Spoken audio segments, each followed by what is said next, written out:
Es 30 de septiembre de 2002. Frenchman Coulee en Washington. Este tipo, quien una vez estuvo a más de 28,000 pies sin oxígeno embotellado, está empolvándose las manos con magnesio en un acantilado a 40 minutos de la puerta de su casa. Esto no es el Everest, esto no es el Ártico, esto es una escalada recreativa un martes por la tarde. Pero en menos de 2 segundos, en un acantilado apenas más alto que un edificio de 6 pisos, todo lo que las montañas, las tormentas e incluso un oso polar nunca lograron hacerle, está a punto de sucederle de todas formas. Este es Goran Krop.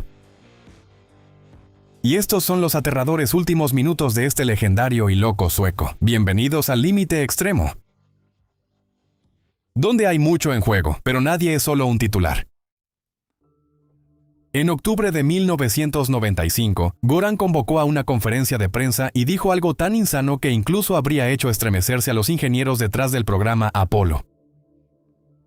Iba a viajar en bicicleta desde Suecia hasta el monte Everest por tierra, escalarlo sin oxígeno embotellado.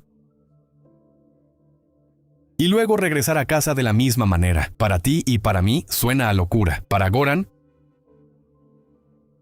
simplemente eran 25 años de negarse a dejar su destino en manos de alguien más. Lars Olaf Goran Krop había pasado toda su vida convirtiéndose en un hombre al que nada podía tomar por sorpresa. Cuando tenía unos 6 años, su padre lo llevó a Gullberg, la montaña más alta de Escandinavia, y mientras que la mayoría de los padres cargan la mochila en un viaje así, el padre de Goran hizo que él cargara la suya propia. Justo ahí, antes de que pudiera leer bien, aprendió que nadie vendría a cargar con lo suyo por él. Hasta donde se sabe, nunca volvió a pedirle a nadie que lo hiciera. Así que cuando las personas que realmente conocían a Goran supieron de este plan, bueno, sabían que era el mismo patrón de siempre en Goran, que era encontrar cada variable que pudiera matarlo y eliminarla hasta que nada quedara al azar. Lo que hace que lo que sucedió 7 años después en un acantilado de basalto en Washington sea tan increíble, pero pronto llegaremos a eso.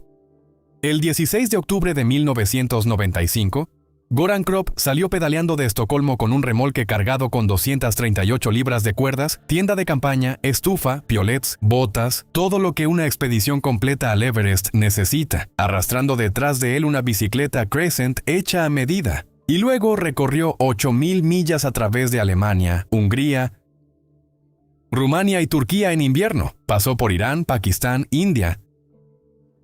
Solo durante 4 meses. Por lugares donde los conductores lo sacaban de la carretera y los niños le lanzaban piedras, y los guardias fronterizos no podían entender lo que veían. Cuando algo se rompía, él lo arreglaba. Cuando se enfermaba, se recuperaba en la tienda de campaña y seguía adelante. ¿Te imaginas la dedicación a la autosuficiencia que esto requería? 4 meses y 6 días después de salir de su casa en Suecia, Goran Krop llegó a Nepal a finales de febrero de 1996. Descansó y luego pedaleó todo el camino hasta Eri, un pequeño pueblo montañoso justo antes del Everest, donde la carretera finalmente terminó a mediados de marzo. Luego se cargó aproximadamente 140 libras en la espalda y comenzó a caminar el resto del camino hasta el campamento base del Everest. Le tomó semanas de caminata solo para llegar al campamento base en abril de 1996, y hasta este punto todo había salido casi perfectamente. Probablemente pensarías que la parte más difícil ya había pasado. No fue así. Porque llegar al Everest era solo el comienzo. No podía simplemente subir hasta la cima porque llevar su cuerpo tan alto sin prepararlo literalmente aplastaría sus pulmones.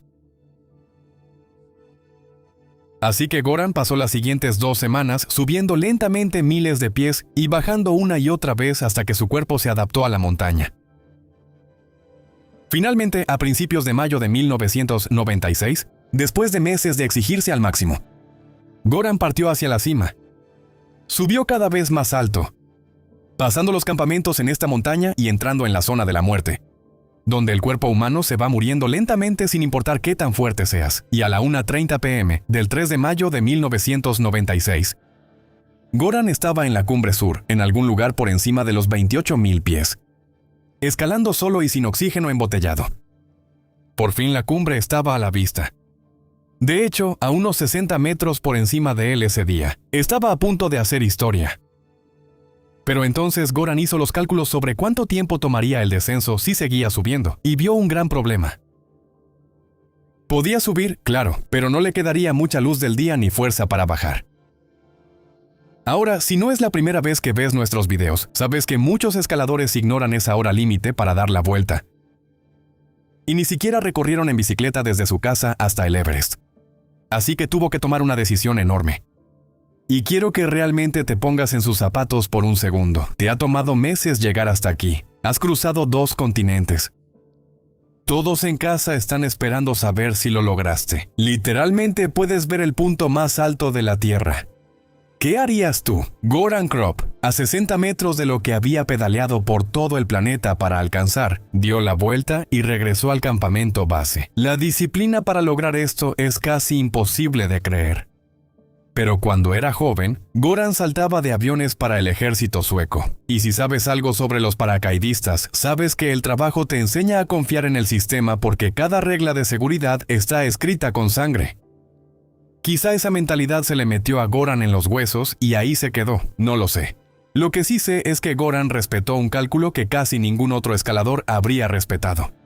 Incluso Rob Hall, uno de los guías más respetados en la montaña esa temporada, dijo que la decisión de Goran fue una muestra de criterio increíblemente acertada, uno que es mucho más impresionante que escalar realmente. Y una semana después, la montaña demostró por qué respetar su hora límite para darse la vuelta fue la decisión correcta. El 10 de mayo una tormenta brutal azotó la parte alta de la montaña. Decenas de alpinistas de expediciones comerciales quedaron atrapados en la zona de la muerte. Justo cuando muchos de ellos descendían horas después de sus propias horas límite planeadas para darse la vuelta. Para cuando el cielo se despejó, 8 personas habían muerto. Uno de esos 2 guías era Rob Hall. Sí, el mismo Rob Hall que había elogiado a Goran por darse la vuelta. Murió en lo alto de la montaña, horas después de su propia hora límite para dar la vuelta, habiendo roto exactamente la misma regla que había elogiado a Goran por seguir. Goran ya estaba de regreso en el campamento base cuando llegó la tormenta. Pudo haberse quedado ahí, y nadie lo habría culpado si lo hubiera hecho. En vez de eso, se dio la vuelta y regresó directamente a la misma zona de la muerte de la que acababa de escapar, llevando suministros para los escaladores que aún estaban atrapados más arriba que él. Y luego, el 23 de mayo, días después de ese desastre, Goran Krop subió de nuevo solo, sin oxígeno ni sherpas. Y esta vez él estuvo solo en la cima del monte Everest, habiéndose llevado hasta ahí a sí mismo y todo lo que tenía desde la puerta de su casa en Suecia. Luego bajó, descansó, se subió de nuevo a la bicicleta y regresó a casa. La prensa sueca ya le había puesto un apodo por lo que hizo, y ese apodo lo acompañó por el resto de su vida. Lo llamaban el sueco loco, y aunque es un apodo pegadizo, estaban completamente equivocados porque las personas locas se juegan la vida. Y Goran pasó su vida tratando de no hacerlo. Pero el apodo se quedó porque de la noche a la mañana, Goran se convirtió en uno de los aventureros más famosos de Europa. Publicó libros y realizó giras de conferencias sobre su viaje. Incluso hay grabaciones de televisión de esa época donde aparece sonriendo en entrevistas, y puedes ver por qué la gente lo adoraba. Porque contaba la historia de casi morir en la montaña más alta del mundo, como otros hombres describen un viaje de pesca que se salió de control. Desde afuera parecía que ya había logrado suficiente para toda una vida, pero Goran nunca estuvo interesado en detenerse. Porque si quieres saber quién era realmente, mira lo que hizo cuando regresó al Everest en 1999. Porque además de escalarla, él y su compañero de expedición pasaron su tiempo en la montaña recogiendo basura, sacando 25 cilindros de oxígeno desechados del Everest. Por cierto, eran cilindros de otras personas. Su compañera en esa escalada fue Renata Krumska. Ella era una alpinista lo suficientemente buena como para estar en la cima del Everest, y también era la mujer con la que Goran planeaba pasar el resto de su vida. Estar en la cima del Everest con la mujer que amaba. Goran había alcanzado la cima absoluta de su vida, tanto literal como emocionalmente. Desde afuera, su vida era exactamente como él quería. Pero Goran no estaba hecho para simplemente sentar cabeza. Al año siguiente estaba acostado en una tienda de campaña sobre el océano Ártico congelado, escuchando si venía un oso. Él y otro sueco, Ola Shinarmo, estaban intentando llegar esquiando al Polo Norte, sin apoyo, llevando todo detrás de ellos en trineos. Y allá en el hielo, un oso polar los encontró y empezó a seguirlos. En un lugar así, sin una estación de guardabosques o un helicóptero a 20 minutos de distancia. Todo lo que tenían los dos hombres era un rifle para detener a un animal creado por la naturaleza con la capacidad de matar. El oso seguía acercándose.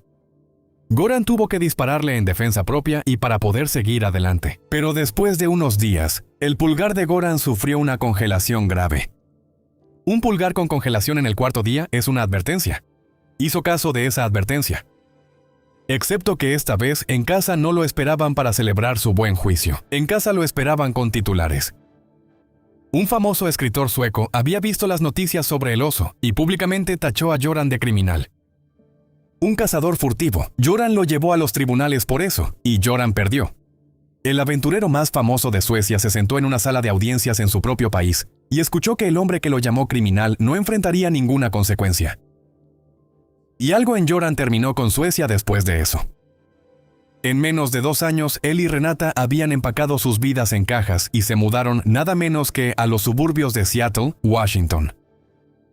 Y ahí, en un nuevo país, con la mujer que amaba, Goran empezó a prepararse para lo que creía que sería la expedición más grande de su vida. Aunque vivía en Estados Unidos, quería recrear la fórmula que lo convirtió en una leyenda. Planeaba regresar a sus raíces, navegar desde Suecia hasta la Antártida, esquiar hasta el Polo Sur y de regreso, y luego navegar de vuelta a casa. Solo había un problema: él no sabía navegar. Pero a estas alturas probablemente ya te diste cuenta de que él era un aventurero metódico y autosuficiente.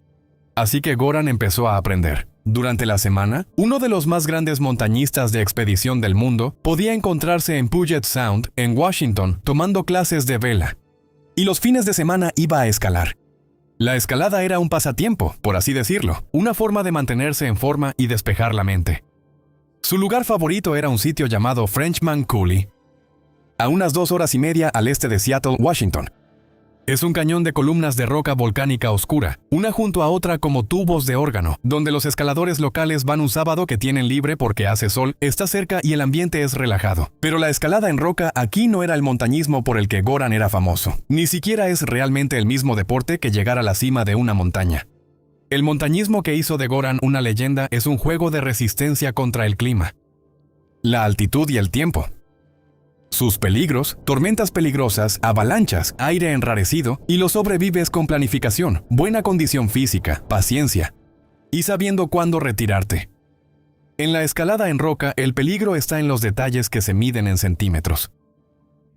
Cada metro más o menos, un escalador tiene que detenerse, llevar la mano al arnés y colocar una pequeña pieza de protección en la grieta de la roca. Y si cada pieza es buena o inútil, en caso de una caída depende de un criterio que se siente en la punta de los dedos, ganado tras años de repetición. Un conocimiento que ningún nivel de condición física general puede proporcionar. El 30 de septiembre de 2002, mientras conducía al este de Seattle hacia los desiertos de Washington, tomar riesgos tontos era lo último en lo que pensaba. Era lunes. El clima era cálido y despejado. Goran estaba con Ardan Erus, un alpinista turco con grandes sueños propios, y uno de los amigos más cercanos que Goran tenía en su nueva vida en Estados Unidos. Mudarse a Estados Unidos le había dado a Goran un ritmo tranquilo, y este día se suponía que sería solo una parte más de ese ritmo. Los dos amigos tenían el cañón casi para ellos solos, así que pasaron esa mañana haciendo calentamientos en las rutas más fáciles a lo largo de la pared. Estas primeras rutas eran modernas y ya estaban equipadas con anclajes metálicos permanentes atornillados directamente en la roca, así que todo lo que el escalador tenía que hacer era enganchar su cuerda a los anclajes mientras seguía subiendo. Rápido, seguro y rutinario. Era el equivalente en la escalada a nadar de un lado a otro en la alberca. Y la mañana fue tan bien que en algún momento de la tarde, Goran decidió subir el nivel. Volteó a ver una ruta llamada Air Guitar. Era una grieta de 20 metros dividida entre 2 enormes pilares de roca basáltica. Pero a diferencia de las escaladas de la mañana, no había pernos de seguridad de metal permanentemente instalados en la pared. En Air Guitar tienes que ir armando tu propia protección mientras escalas. Para hacer eso, los escaladores llevan consigo un montón de protecciones metálicas especializadas diseñadas para encajar en grietas de diferentes formas y tamaños. Mientras avanzan poco a poco hacia arriba, físicamente las meten en la grieta con la mano para tener algo donde enganchar sus cuerdas. Escalar de esta manera es increíblemente técnico. Fue más difícil que cualquier cosa que Goran hubiera hecho antes en este estilo específico. pero estaba justo al límite de lo que él creía que podía hacer. Así que colocó su equipo de protección en el arnés, se ató a la cuerda, revisó sus nudos y le dijo a Aradin lo que tenía en mente. Aradin le dijo que lo hiciera. Él se quedaría en la base, sosteniendo la cuerda para atraparlo si caía. Y Goran empezó a subir. Y durante los primeros 15 metros lo escaló de maravilla. Sus manos y pies encontraban la grieta, subiendo constantemente por la pared. Cada metro más o menos se detenía. Metía una de esas cuñas de metal en la roca. Enganchaba su cuerda en la cinta rígida y seguía avanzando. Allá abajo, Ardyn soltaba cuerda, viendo cómo su amigo se hacía más pequeño contra el cielo azul. Cerca de la cima, a unos 17 metros de altura, estaba el tramo más difícil de toda la ruta. Goran se detuvo justo debajo de ahí. Metió la mano en su cinturón, encontró una cuña de metal de buen tamaño y la colocó profundamente en la grieta justo donde la quería antes de lanzarse a los movimientos difíciles que seguían. Ardyn miró hacia arriba y lo vio ahí, cerca de la cima. El equipo de seguridad bien colocado justo debajo de su pie, con solo unos pocos pies de escalada difícil entre Goran Krop y otra tarde rutinaria. Ayrton bajó la mirada hacia sus propios pies por una fracción de segundo para ajustar su postura. Entonces escuchó un ruido repentino arriba de él, y lo que vio allá arriba era increíble. Goran, el hombre que había escalado montañas literalmente 1000 veces más altas que esta roca, no se estaba resbalando ni colgando de la cuerda. Él estaba cayendo. El instinto se apoderó de él. Ayrton se preparó porque cuando un escalador cae, la persona que sostiene la cuerda en el suelo está a punto de recibir la fuerza de la caída. Y estoy seguro de que si no escalas, esta caída suena como una emergencia aterradora. Pero en este deporte, las caídas son tan comunes que los escaladores en realidad esperan que sucedan. Un solo escalador que está probando sus límites podría tener una docena de caídas inofensivas detenidas por la cuerda en una sola tarde. Lo que se supone que debe pasar después es que la cuerda se tense contra esa pieza de protección más alta. La cuña de metal aguanta y el escalador cae unos cuantos pies. Tal vez maldice y sacude los brazos, pero eso es básicamente todo. Así que Arden se preparó para el tirón de la cuerda, esperando eso. Pero ese tirón fuerte y repentino nunca llegó. En cambio, escuchó un violento crujido metálico que resonó por el cañón. Y en lugar de tensarse, la cuerda simplemente se deslizó entre sus manos como un hilo suelto, como si el hombre allá arriba no pesara nada. Y en ese momento, antes de que Ardyn pudiera siquiera parpadear o decir algo, otro agudo crujido metálico resonó en las paredes del cañón. Y otro. En lugar de detener la caída de Goran, cada pieza de protección se desprendió en secuencia, haciendo que la siguiente absorbiera aún más fuerza. En menos de un segundo, Goran cayó 18 metros como si no lo sostuviera nada más que el aire y se estrelló contra la repisa de roca plana en la base de la escalada donde estaba parado Arden. Y entonces el cañón quedó en silencio. Arden llegó hasta él en cuestión de segundos. Pero el casco de Goran se había hecho pedazos y se le salió durante la caída. Y el impacto de una roca dura contra un cuerpo humano después de una caída de 18 metros es realmente brutal. Ayrton comenzó a hacer RCP y no se detuvo durante mucho tiempo. Pero él entendía en algún nivel que esto era el final. Su amigo había muerto en el instante en que golpeó la repisa. El aventurero más preparado del planeta se había ido en una escalada de 20 metros así de simple. Y la pregunta que Ayrton no dejaba de hacer se repitió en todo el mundo de la escalada en cuestión de días. ¿Cómo? Para responder a eso, los investigadores tuvieron que reconstruir lo ocurrido desde el final, desde el equipo que aún colgaba en la pared, el equipo en la cuerda y las piezas que encontraron esparcidas en el suelo. Primero, revisaron la cuña de metal superior que se desprendió de la roca. En la escalada, esta pieza de equipo se llama un cam. Aprietas el gatillo, los lóbulos de metal se pliegan y cuando los sueltas dentro de una grieta, se abren de golpe. Funciona exactamente como una trampa china para dedos. Mientras más fuerte tiras hacia abajo, más fuerte presiona hacia afuera contra la roca. Si se usa correctamente, puede detener a un ser humano que cae miles de veces sin fallar. El problema es que la roca allá en Ergitar es lisa. La grieta se ensancha y se estrecha sutilmente a medida que sube. Así que un lugar que agarra como una prensa puede estar a unos 8 centímetros de un lugar que agarra como una pastilla de jabón mojada. Y distinguirlo solo con las yemas de los dedos es precisamente el arte del cerrajero que Goran nunca tuvo años para aprender. Pero la razón por la que se desprendió podría haber sido aún más engañosa que un mal reemplazo. Porque en realidad nadie tiene que cometer un error para que un cam falle. Probablemente has visto una lavadora pesada moverse sola por el piso de la lavandería. Nadie la empujó, fue la vibración la que lo hizo. Un pequeño traqueteo a la vez. Un cam puede hacer exactamente lo mismo dentro de una grieta en la roca. Si la cuerda lo mueve lo suficiente mientras el escalador avanza, puede desplazarse y vibrar hacia arriba o hacia abajo de una pendiente. Los escaladores literalmente lo llaman caminar. Un cam puede caminar solo desde una colocación perfecta y segura hasta una resbaladiza e inútil, y el escalador arriba nunca siente nada. Así que, ya sea por una mala colocación o simplemente por vibraciones aleatorias cuando Gorham cayó, la pieza del cam que lo sostenía a 15 metros simplemente se salió. Pero la historia debería haber terminado aquí, con nada más que un ego lastimado y un buen susto. Porque los escaladores no suben una ruta como esta con solo un cam. No. Ellos construyen una cadena de estas cosas, colocadas cada pocos pies a lo largo de la grieta, cada una enganchada a la cuerda mientras suben. Así que si alguna pieza falla, hay otra justo debajo para detener la caída. Goran en realidad tenía un segundo seguro de leva a unos cuantos pies debajo del que se salió, colocada exactamente donde él la había puesto. Y esa pieza aguantó. Hizo todo lo que se suponía que debía hacer. No se movió. No caminó, no se movió ni un centímetro de esa grieta. Pero entre ese empotrador de leva y la cuerda de Goran había una cinta corta de escalada. Y esa pequeña pieza de equipo lo cambió todo. Breve desvío. Cada mes hay una historia que nunca llega a YouTube. Está ahí si la quieres. Patreon, enlace abajo. Ahora, ¿en qué estábamos? Mira, el enlace que conecta la cuña con la cuerda es un clip de metal simple llamado mosquetón. Y un mosquetón es uno de los equipos más confiables en todo el deporte por una muy buena razón. Porque un mosquetón cerrado está diseñado para soportar alrededor de 5,000 libras. Literalmente podrías colgar un auto pequeño de uno. Los escaladores los enganchan, se olvidan de ellos y confían en ellos sin pensarlo 2 veces durante toda su vida.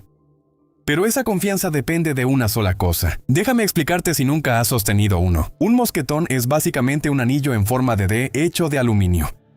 Un lado de la D es una barra gruesa y sólida de metal llamado el lomo. El otro lado tiene un gatillo metálico con resorte que empujas hacia adentro con el pulgar para pasar la cuerda. Cuando sueltas, esa puerta se cierra violentamente, encajando en una pequeña muesca en la parte superior para completar el círculo. Y mientras ese círculo esté perfectamente cerrado, ese pequeño mosquetón de aluminio es casi indestructible. Así que cuando un escalador cae, la energía cinética violenta baja directamente por ese lomo metálico sólido. Y no pasa nada. Pero esa fuerza enorme depende completamente de que esa pequeña puerta con resorte que acabo de mostrar quede completamente cerrada justo en el milisegundo exacto en que llega la carga. Si esa compuerta se queda abierta aunque sea una fracción de pulgada, o si el mosquetón se tuerce violentamente de lado y la cuerda carga sobre la puerta débil en vez del lomo sólido, la física cambia al instante. Piénsalo como una lata de refresco. Si pones una lata vacía de pie sobre una mesa, de arriba a abajo, es sorprendentemente fuerte. De hecho, puedes pararte sobre ella y soportará tu peso. Pero si pones esa misma lata de lado, hasta un niño puede aplastarla por completo. Así que cuando la enorme energía cinética de su caída impactó en su cuña de respaldo, el mosquetón que la conectaba a la cuerda no lo detuvo. Se rompió por completo. Cuando los investigadores tomaron el mosquetón roto y lo observaron bajo un microscopio, revisaron si el metal estaba dañado, agrietado o tal vez era una partida defectuosa. El metal estaba perfecto, demasiado perfecto, sin abolladuras ni rayones. Lo que solo significa una cosa. Ese gatillo estaba abierta cuando él cayó. Entonces, ¿cómo se abrió el gatillo al ser empujado? Los expertos lo redujeron a 2 posibilidades, y ambas se remontan a un pequeño detalle: la forma en que el mosquetón estaba sujeto a la roca. La primera opción era que la propia roca lo abrió porque, en lugar de usar una correa larga y flexible que deja que el mosquetón de metal cuelgue libremente, Goran estaba usando una conexión corta y rígida. Y como era tan rígido, el mosquetón quedaba apretado contra la pared rocosa irregular. Si el mosquetón se empujaba contra el borde de la grieta, la roca podía abrir físicamente ese pequeño gatillo con resorte. Es exactamente como atorar un ladrillo frente a una puerta. Así que cuando el peso de su caída lo golpeó, la puerta físicamente no pudo cerrarse porque la piedra estaba en el camino. La segunda opción era que el mosquetón se torció de lado. Y debido a que esa conexión era tan rígida, cuando la cuerda se tensó de repente durante la caída, jaló violentamente el mosquetón hacia un lado. Así que en lugar de que el peso tirara hacia abajo, la parte más fuerte del metal jalaba desde un ángulo incómodo. Y cuando jalas un mosquetón desde un ángulo extraño, el metal se flexiona lo suficiente para que esa pequeña puerta se abra completamente por sí sola.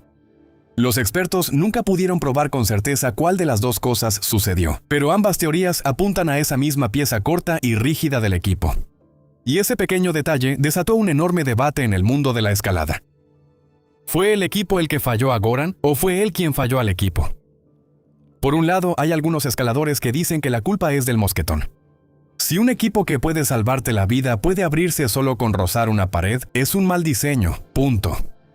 Pero, sinceramente, esto es lo que me parte el corazón de esta historia. Esas conexiones cortas y rígidas que usó Goran eran perfectas para las escaladas fáciles de la mañana, donde los anclajes de seguridad estaban taladrados directamente en una pared plana y predecible. Pero en una grieta de roca natural y dentada, necesitas que tu equipo cuelgue suelto para que no se atore contra la piedra. Así que los escaladores argumentan que un tipo que pedaleó el Everest no debería cometer un error de novato como usar una cinta rígida en un acantilado dentado. A sus ojos, Goran no solo tuvo mala suerte, él mismo fue construyendo su propia trampa mortal. El equipo que había funcionado perfectamente horas antes se convirtió en el equipo equivocado para la única escalada que realmente importaba. Y esa pequeña diferencia le costó la vida a Goran Krop. Algún tiempo después del accidente, Eridan Aruch condujo de regreso a Frenchman Coulee. Llevó consigo a los padres de Goran. Ellos habían volado desde Suecia para ver el lugar donde terminó la vida de su hijo. Y en la base de Ergitar, en esa roca oscura, Eridan dejó un memorial con 3 palabras. Lo que Goran decía con los 2 pulgares arriba cada vez que la preparación daba frutos. Krop en la cima. Gordon Krop pasó toda su vida demostrando que la preparación podía superar casi cualquier cosa. Pero ninguna cantidad de preparación puede protegerte de los riesgos que aún no entiendes. Este escalador creía lo mismo. Él conquistó la montaña más alta del mundo y se sintió tonto por lo fácil que fue. Una tarde soleada en los Alpes cometió un simple error mientras escalaba. Esto fue lo que pasó después.